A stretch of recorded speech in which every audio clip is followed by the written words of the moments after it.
Every hour of every day, this government facility in Washington, D.C. turns paper into money.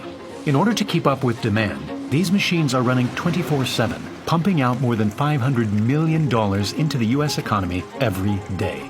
But this is only a tiny fraction of how much money is really made. Most of our money exists digitally, and this number currently goes up by more than $4 billion every day.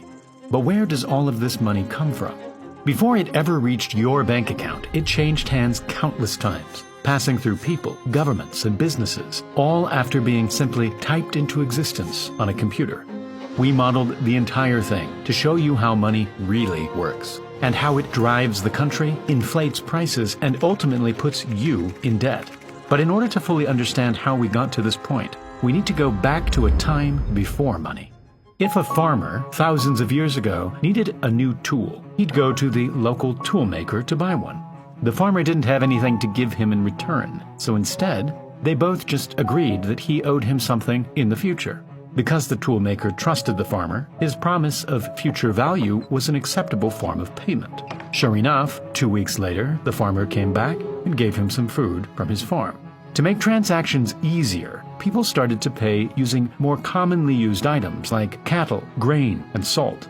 Everyone needed these things, but they were hard to come by, and that's what made them valuable. The farmer could now buy a tool and pay for it right away, using a precise amount of grain that seemed like a fair exchange. This made transactions quicker, and both parties would leave with something valuable to them. But eventually the demand for trade was too much, and paying with a random mix of bulky objects wasn't good enough. People eventually settled on using metal coins, like gold and silver, since they were small, extremely valuable, and would last forever, unlike cattle or grain. Suddenly, trade around the world opened up, and things were being bought and sold all the way from China to Europe. But traveling with so much gold became heavy and dangerous. This was when the whole idea of money started to change. In 17th century London, trusted goldsmiths started to take in people's gold coins, promising to look after them for a small fee. In return, they would give the customer a piece of paper, a promise note that allowed them to retrieve their gold at any time.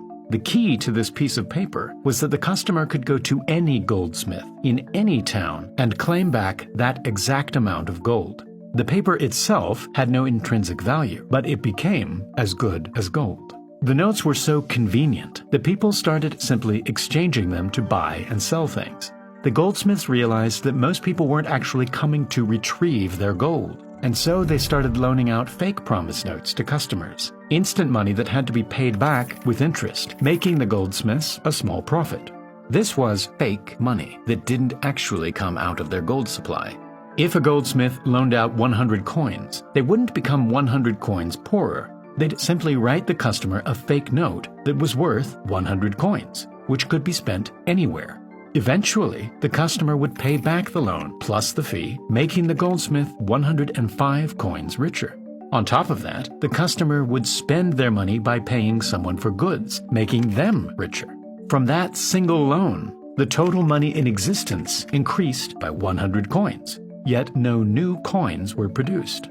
This meant that more money was in people's hands than actually existed. As long as everyone didn't come to cash in their notes at the same time, everything would be fine. If we replace the goldsmiths with banks and the promise notes with digital money, we have today's system of money.